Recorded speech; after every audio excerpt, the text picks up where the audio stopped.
সবাইকে আমন্ত্রণ এনবিএস আন্তর্জাতিক সংবাদে। শুরুতে NBS24.org শিরোনাম। পশ্চিমারা ইউক্রেন যুদ্ধের আগুন জ্বালাচ্ছে, কিন্তু দায় চাপাচ্ছে ইরানের ঘাড়ে, বললেন আরব বিশ্লেষক। মণিপুরে ভারতীয় সাবেক সেনা সদস্যকে পিটিয়ে হত্যা। নিষেধাজ্ঞার সত্ত্বেও ভারতকে ইলিশ দিতেন শেখ হাসিনা। আফগানিস্তানের সীমান্তে হামলা, নিহত কমান্ডার সহ ৮ তালেবান সেনা। যুক্তরাষ্ট্রে ভোটের আগে আলোচনায় আফগানিস্তান থেকে সেনা প্রত্যাহার ইস্যু। এবং সপ্তাহে ৩ দিন ছুটির যুগে প্রবেশ করল সৌদি। দর্শক, এতক্ষণ শুনছিলেন শিরোনাম, এবার বিস্তারিত খবর পড়ছি আমি শাহজিয়া। পশ্চিমারা ইউক্রেন যুদ্ধের আগুন জ্বালাচ্ছে, কিন্তু দায় চাপাচ্ছে ইরানের ঘাড়ে, বললেন আরব বিশ্লেষক। বিখ্যাত আরব বিশ্লেষক আব্দুল বারি আতাওয়ান সামরিক শিল্পে ইরানের ক্রমবর্ধমান অগ্রগতিতে মার্কিন যুক্তরাষ্ট্র ও ন্যাটো জোটের উদ্বেগের কথা জানিয়েছেন। তিনি বলেছেন, রাশিয়া ব্যালিস্টিক ক্ষেপণাস্ত্র পাঠানোর জন্য ইরানের বিরুদ্ধে আমেরিকা যে অভিযোগ করেছে তা থেকেই ইরানের সামরিক অগ্রগতি নিয়ে মার্কিন যুক্তরাষ্ট্র ও ন্যাটোর গভীর উদ্বেগ ফুটে উঠেছে। বিশেষ করে ক্ষেপণাস্ত্র খাতে ইরানের অভাবনীয় উন্নতিকে পশ্চিম এশিয়া অঞ্চলে আমেরিকা ও ন্যাটোর জন্য বিরাট চ্যালেঞ্জ হিসেবে দেখা হচ্ছে। রাষ্ট্রদূত জানিয়েছে, আরব বিশ্লেষক আব্দুল বারি আতাওয়ান দৈনিক রায়াল ইয়াম পত্রিকা একটি নিবন্ধনে রাশিয়া ইরানের ব্যালিস্টিক ক্ষেপণাস্ত্র পাঠানোর ব্যাপারে মার্কিন সংবাদ মাধ্যম ওয়াল স্ট্রিট জার্নালের উত্থাপিত অভিযোগ প্রত্যাখ্যান করার কথা উল্লেখ করে লিখেছেন, এটা আশ্চর্যজনক যে ইরানের বিরুদ্ধে এই অভিযোগটি এমন সময় উত্থাপিত হলো যখন মার্কিন পররাষ্ট্র দপ্তর ইউক্রেনে সর্বশেষ $25 কোটি মূল্যের অস্ত্রের চালান সরবরাহের ঘোষণা দিয়েছে। এই নিবন্ধনে জাতিসংঘে ইরানের প্রতিনিধি বক্তব্যের কথা উল্লেখ করে আতওয়ান আরও বলেন, জাতিসংঘে ইরানের প্রতিনিধি ওয়াল স্ট্রিট জার্নালে প্রকাশিত সংবাদে জোরালোভাবে প্রত্যাখ্যান করেছেন। ইরানের প্রতিনিধি এই অভিযোগকে বিভ্রান্তিকর ও ভিত্তিহীন অভিহিত করে বলেছেন, আমেরিকা, ফ্রান্স ও ইংল্যান্ড এসব মিথ্যা খবর প্রচার করছে। আরবের খ্যাতনামা বিশ্লেষক তার এই নিবন্ধনে জাতিসংঘে ইরানের প্রতিনিধির বক্তব্য উদ্ধৃতি দিয়ে বলেছেন যে ইউক্রেন যে পশ্চিমা বিশ্ব, বিশেষ করে যুক্তরাষ্ট্র অত্যাধুনিক অস্ত্র পাঠানোর কারণে এই যুদ্ধ দীর্ঘায়িত হচ্ছে। তার মতে মার্কিন সরকার মস্কোকে টার্গেট করে ইউক্রেনে দূরপাল্লার ক্ষেপণাস্ত্র মোতায়েন করতে চাইছে, যাকে মস্কো তার জন্য রেড লাইন বলে এর বিরোধিতা করেছে।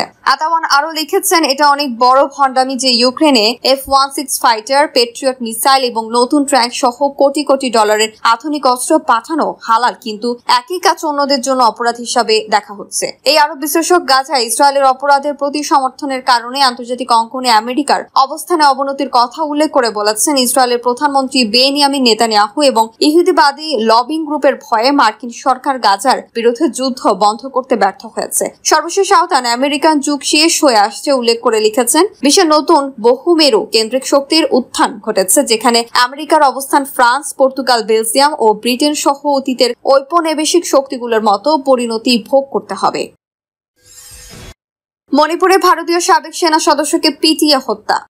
ভারতের উত্তর পূর্বাঞ্চলে মণিপুর রাজ্য হিন্দু সংখ্যাগুরু মেইতে সম্প্রদায়ের সাথে কুকিদের সংঘাতের মাঝে দেশটির সাবেক এক সেনা সদস্যকে পিটিয়ে হত্যা করা হয়েছে। সোমবার সকালের দিকে মণিপুরের একটি বাফার জোনে নিজের গাড়ির ভেতর থেকে তার মরদেহ উদ্ধার করা হয়। তিনি ভুলেই ওই বাফার জোনে ঢুকে পড়েছিলেন। পরে উত্তেজিত একদল জনতা তাকে পিটিয়ে হত্যা করেছে বলেও দেশটির সংবাদ মাধ্যম টাইমস নাও জানিয়েছে। টাইমস নাও এর প্রতিবেদনে বলা হয়েছে, নিহত ব্যক্তির নাম লালবই মেইতে। তিনি মণিপুরের ক্যাংপোক্কি জেলার মোতাবাং এলাকার বাসিন্দা। ভারতীয় সামরিক বাহিনীর অবসরপ্রাপ্ত সৈন্য ছিলেন তিনি। সোমবার সকালের দিকে ইম্ফল পশ্চিম জেলার শেখমাই এলাকায় তাকে রক্তাক্ত অবস্থায় পড়ে থাকতে দেখা যায়। পরে স্থানীয়রা তার মরদেহ শনাক্ত করেন এবং পুলিশে খবর দেন। পুলিশ ঘটনাস্থলে পৌঁছে সাবেক ওই সেনা সদস্যের মরদেহ উদ্ধার করেছে।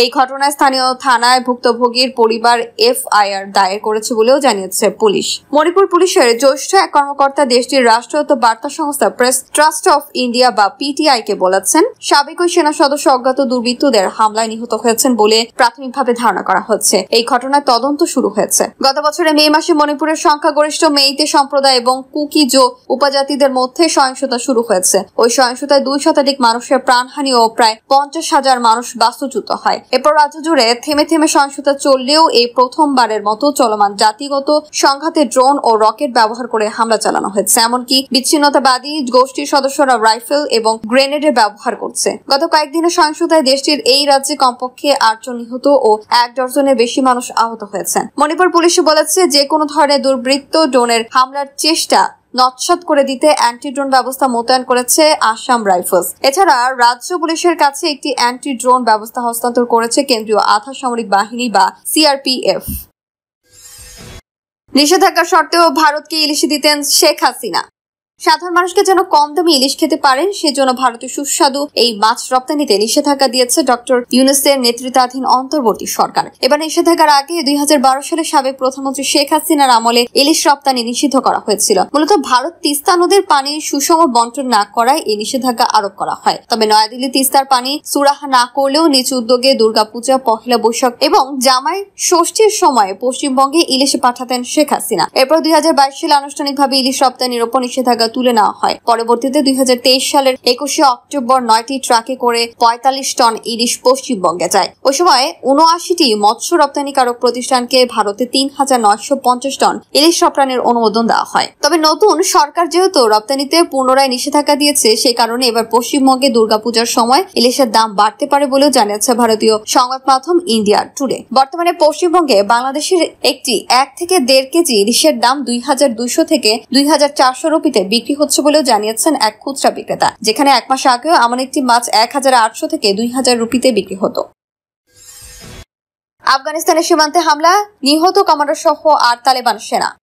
অশান্ত খাইবার পাখতুনখোয়া প্রদেশের নিকটবর্তী সীমান্ত অঞ্চলে পাকিস্তানি নিরাপত্তা বাহিনীর সঙ্গে ভয়াবহ সংঘর্ষে 2 প্রধান কমান্ডার সহ অন্তত 8 আফগান তালেবান সৈন্য নিহত হয়েছে। সপ্তাহান্তে খাইবার পাখতুনখোয়ার প্রদেশের খুররুম সীমান্ত জেলায় এই ভয়ঙ্কর সংঘর্ষে 16 জন আফগান তালেবান সৈন্য আহত হয়েছেন। সূত্রের বরাত দিয়ে একটি পাকিস্তানি সংবাদ মাধ্যম জানিয়েছে, শনিবার সকালে পাক আফগান সীমান্তের পালোসিন এলাকায় আফগান পক্ষ ভারী অস্ত্র দিয়ে একটি পাকিস্তানি চেকপোস্টে হামলা চালায়, যার ফলে ব্যাপক ক্ষয়ক্ষতির খবর পাওয়া গিয়েছে। এ পর্যন্ত 8 আফগান তালেবান নিহত হয়েছে এবং পাকিস্তানি বাহিনীর পাল্টা গুলিবর্ষণে আরো 16 জন আহত হয়েছে। আরো 2 মূল কমান্ডারও নিহত হয়েছে। তবে পাকিস্তান সেনাবাহিনীর মিডিয়া উইং ইন্টার সার্ভিসের পাবলিক রিলেশনস বা ISPR থেকে এই ঘটনা সম্পর্কে এখনো কোনো আনুষ্ঠানিক বিবৃতি দেওয়া হয়নি। তবে সীমান্তে অবস্থানরত পাকিস্তানি নিরাপত্তা বাহিনীর ওপর আফগান সৈন্যরা এই প্রথম হামলা চালায়নি। অতীতে ইসলামাবাদে এই ধরনের ঘটনা আরো ঘটেছে। সূত্র জানিয়েছে, আফগান তালেবানরা পাকিস্তানের অভ্যন্তরে জঙ্গি কার্যকলাপে সহায়তা করা ছাড়াও এখন প্রকাশ্যে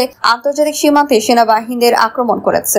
আর উত্তেজনাপূর্ণ নিরাপত্তা পরিস্থিতির কারণে সপ্তাহান্তে 2 দেশের মধ্যে বাণিজ্য স্থগিত করা হয়েছিল। তবে রোববারও সীমান্তে দফায় দফায় গোলাগুলির খবর পাওয়া গিয়েছে, কিন্তু এখনো কোনো হতাহতের খবর পাওয়া যায়নি। এদিকে রোববার মধ্য কুরামের মারগান এলাকায় জঙ্গি হামলায় একজন আধা সামরিক ফ্রন্টিয়ার কর্পস বা FC কর্মকর্তা নিহত হয়েছে এবং আরো 3 জন আহত হয়েছেন। মে মাসে পররাষ্ট্র দপ্তর কাবুলকে উদ্বেগ প্রকাশ করে জানিয়েছিল, যখন খারলাচি সীমান্তে ক্রসিং এ বিপুল সংখ্যক স্থানীয় বাস্তুচ্যুত হয়েছিল এবং 2 প্রতিবেশী দেশের মধ্যে সংঘর্ষের প্রেক্ষিতে নিরাপদ স্থানে আশ্রয় চেয়েছিল। সেই সময় কুররাম এবং আফগান পক্ষের উপজাতি প্রবীণরা উত্তেজনা প্রশমিত করেছিল। এমনকি সীমান্তে সংঘর্ষের কারণে খারলাচি সীমান্তে ক্রসিং এর কাছে গ্রাম এবং বসতিগুলো থেকে বড় আকারে বাস্তুচ্যুত হয়েছে। খারলাচি ক্রসিং পাকিস্তানের উত্তর পশ্চিম কুন্নার উপজাতীয় জেলাকে আফগানিস্তানের পূর্ব পাতিয়া প্রদেশের সঙ্গে সংযুক্ত করেছে।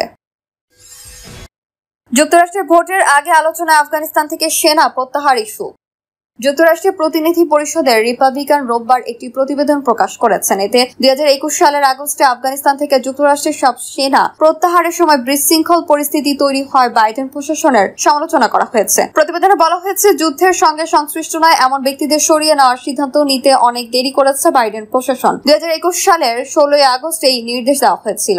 আফগানিস্তান ও ওয়াশিংটনের কর্মকর্তাদের সঙ্গে যোগাযোগেও ব্যর্থ হয়েছে প্রশাসন। এছাড়া আফগান নাগরিকদের দেশ ছাড়ার কাগজপত্র প্রস্তুত করা বিষয়টি ঠিকমতো করা হয়নি বলেও প্রতিবেদনে অভিযোগ করা হয়। হাউস ফরেন অ্যাফেয়ার্স কমিটির রিপাবলিকান চেয়ার মাইকেল ম্যাকলের নেতৃত্বে 3 বছর ধরে তদন্ত শেষে প্রতিবেদনটি প্রস্তুত করা হয়েছে। এই ঘটনায় বিশ্ব মঞ্চে যুক্তরাষ্ট্রের বিশ্বাসযোগ্যতা গুরুতরভাবে ক্ষতিগ্রস্ত হয়েছে বলেও প্রতিবেদনে বলা হয়েছে। যুক্তরাষ্ট্রে 5 নভেম্বর প্রেসিডেন্ট নির্বাচনের আগে আফগানিস্তান থেকে সেনা প্রত্যাহারের বিষয়টি রাজনৈতিক ইস্যু হয়ে উঠেছে। রিপাবলিকান প্রার্থী ডোনাল্ড ট্রাম্প গত মাসে একটি প্রচারণা ভিডিও তৈরি করেছেন। এতে দেখা যায় তিনি আর্লিংটন ন্যাশনাল স্ট্রিমিটিতে ভিডিও পালন করেছেন, যেখানে সেনা প্রত্যাহারের ঘটনার সময় নিহত সেনাদের সমাহিত করা হয়েছিল। 2021 সালের 26শে আগস্ট মার্কিন ও আফগান নাগরিকদের কাবুল থেকে সরিয়ে নেওয়ার সময় কাবুল বিমানবন্দরের অ্যাবি গেট এলাকায় আত্মঘাতী হামলায় হলে 13 জন মার্কিন নাগরিক মারা যান। এই ঘটনার জন্য বাইডেন ও কমলা হ্যারিসকে দায়ী করে বক্তব্য দিয়েছেন ট্রাম্প। নভেম্বরের প্রেসিডেন্ট নির্বাচনে ট্রাম্পের প্রতিপক্ষ কমলা হ্যারিস। জো বাইডেন প্রেসিডেন্ট হওয়ার 7 মাসের মধ্যে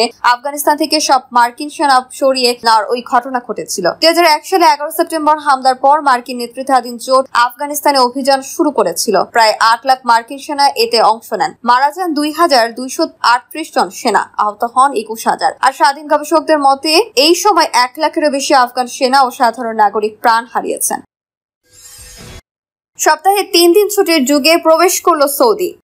পুরো বিশ্ব জুড়ে সপ্তাহ 3 দিন ছুটি দেওয়ার একটি সংস্কৃতি চালুর চেষ্টা চলছে। সেই পথে হেঁটে এবার সপ্তাহ 3 দিনের ছুটির যুগে প্রবেশ করছে সৌদি আরব। অনেকের ধারণা সাপ্তাহিক ছুটি যদি বেশি দিন থাকে তাহলে কর্মীদের উৎপাদনশীলতাও বৃদ্ধি পাবে। রাজধানীর রিয়াদ ভিত্তিক প্রতিষ্ঠান AI customer experience management platform Lucidya সৌদির প্রথম কোন কোম্পানি হিসেবে কর্মীদের সপ্তাহে 3 দিন ছুটি দেওয়ার ঘোষণা দিয়েছে, যার অর্থ এই কোম্পানির কর্মীরা এখন থেকে সপ্তাহে 4 দিন অফিস করবেন আর 3 দিন ছুটি কাটাবেন। সৌদিতে সাধারণত বন্ধ থাকে 2 দিন। লুসিডিয়ার এই ঘোষণা সামাজিক যোগাযোগ মাধ্যমে বেশ সাড়া ফেলেছে। সপ্তাহে প্রায় অর্ধেক সময়ে ছুটি দেওয়ার বিষয়টি কর্মীদের ওপর কেমন প্রভাব ফেলবে এই বিষয়টি দেখার জন্য অনেকেই আগ্রহী বলে জানিয়েছে নেটিজেনরা। সংবাদ মাধ্যম আল এখবারিয়া বলেছে, লুসিডিয়া যে সিদ্ধান্ত নিয়েছে সৌদিতে এটি অভূতপূর্ব নজির। তাদের এই উদ্যোগ অনেক মানুষকে রোমাঞ্চিত করেছে। অনেকে এটির ফলাফল জানতে মুখিয়ে আছেন, যার মধ্যে আছেন কর্মীদের ওপর এটির প্রভাব এবং তাদের উৎপাদনশীলতা। এদিকে সৌদি আরবের মানব সম্পদ বিশেষজ্ঞ ডক্টর খালিল আল থিয়াবি